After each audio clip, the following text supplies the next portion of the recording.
une série de romances entre des humaines et des aliens, comme le dit le titre.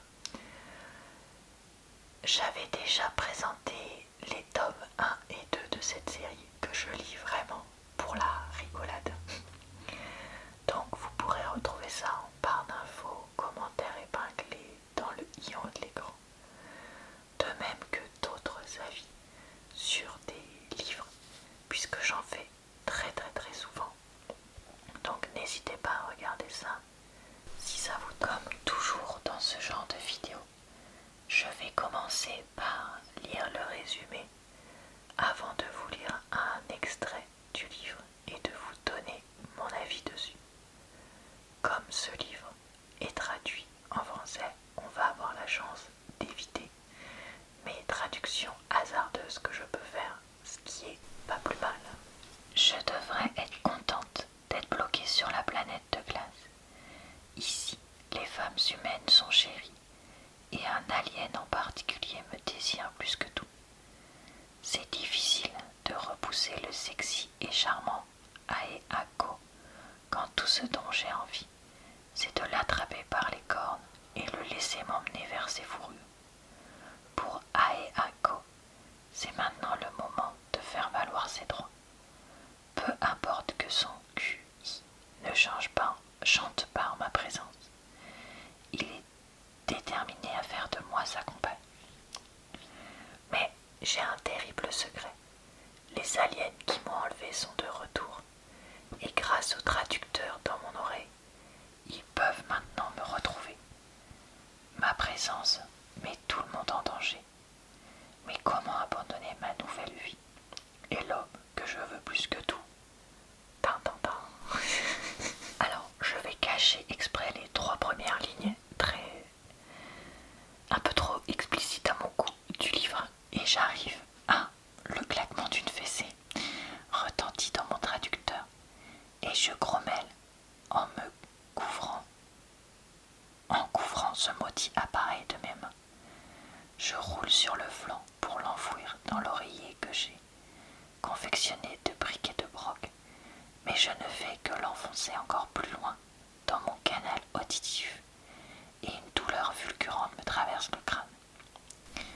Alors je me retourne sur le dos et je fixe le plafond rocailleux de la caverne des célibataires. Oui, comme ça, continue mon beau barbare, s'écrie Nora de plus belle. Grogne le barbare en question, aussi connu sous le nom de Dagesh. Comble du malheur, j'entends une autre femme glousser, puis Stacy et Pachov, qui, faute de place, partagent une grotte avec Nora et son compagnon, s'y mettent à leur tour. Bordel, je déteste ce traducteur, je le hais, je le hais, je le hais. Je colle l'oreiller sur mon visage en ignorant les poils duveteux qui peluchent sur mes lèvres. Ça ne serait pas si terrible s'il se contentait de faire son boulot et de retransmettre chaque conversation en stéréo. Mais non, il amplifie tout, de sorte que j'entends chaque grognement, chaque baiser, tout. Manque de bol, les grottes tribales sont bondées de couples en plein et bas.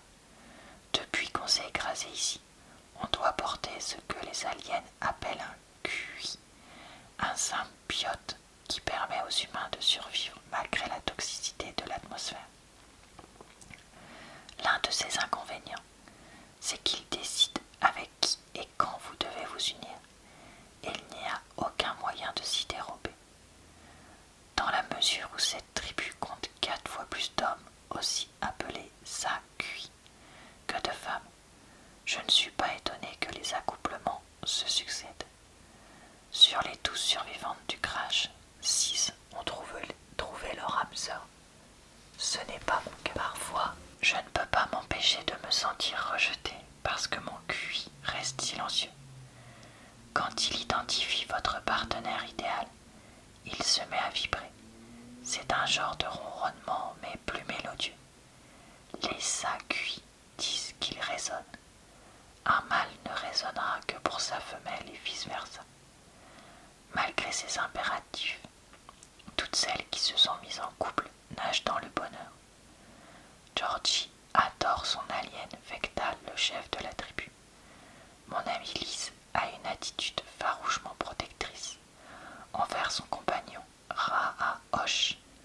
Stacy, Marlène et même Ariana la pleurnicheuse chérissent leurs hommes.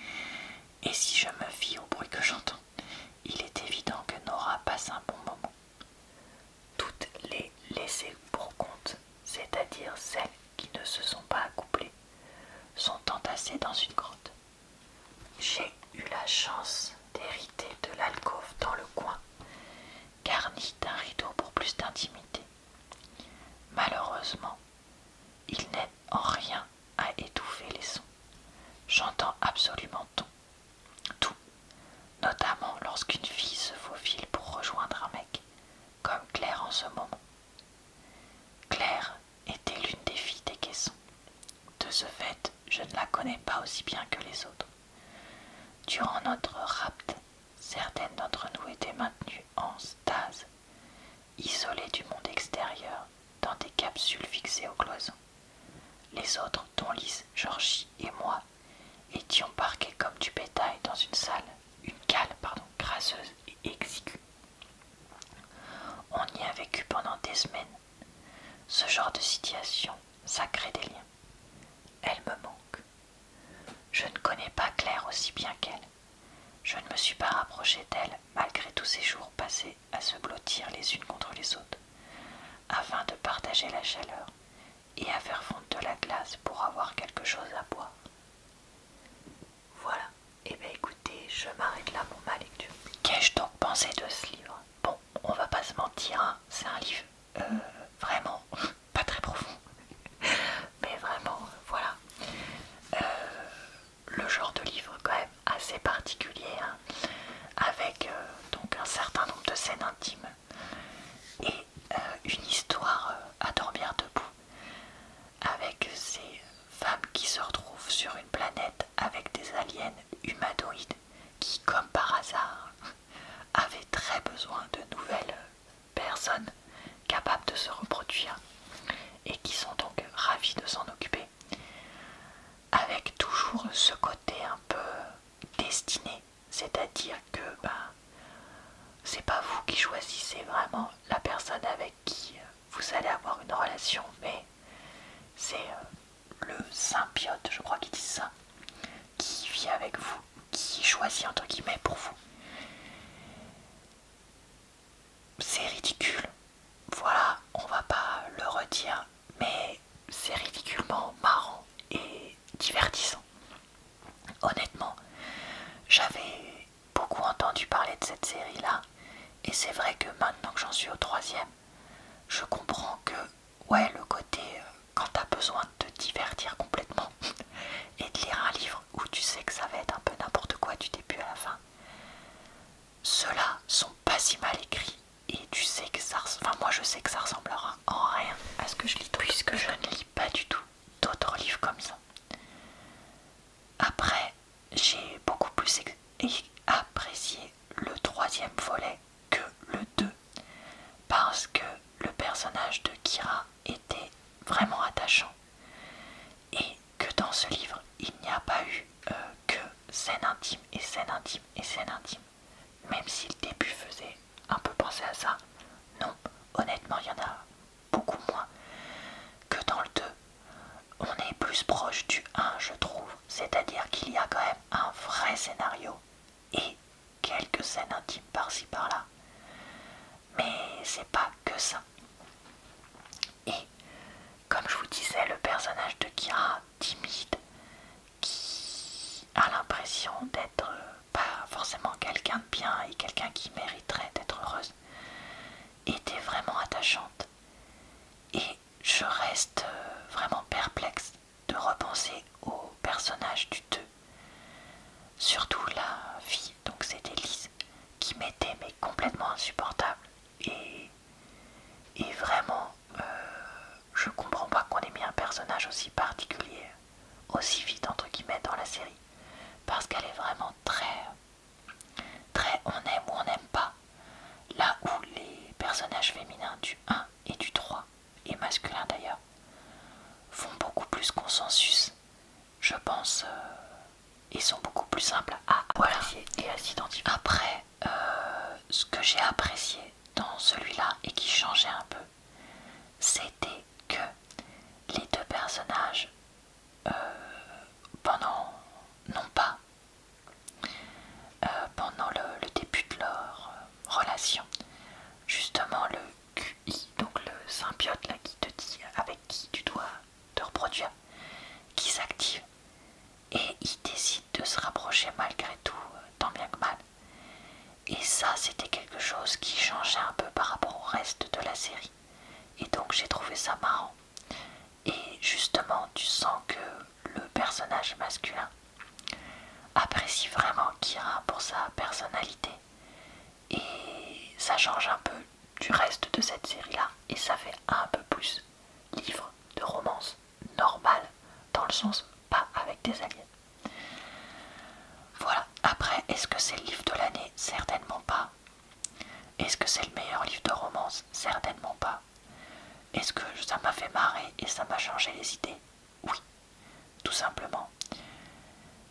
J'avais dit que je continuerais cette série parce que, voilà, pour le fun, et ben c'est ce que j'ai fait.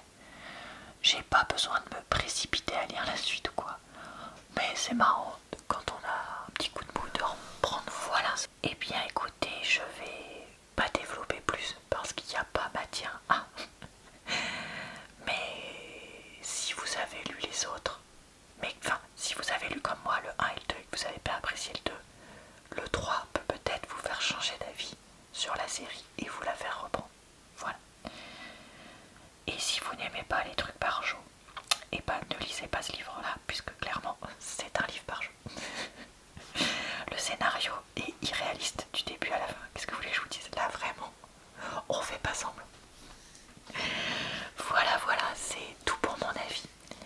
J'espère que cette vidéo vous a plu, relaxé et diverti. Je vous retrouve très très vite dans une prochaine vidéo d'avis de livres. Je vous souhaite une bonne soirée, une bonne nuit ou une bonne journée. Et je vous dis donc à très bientôt dans une prochaine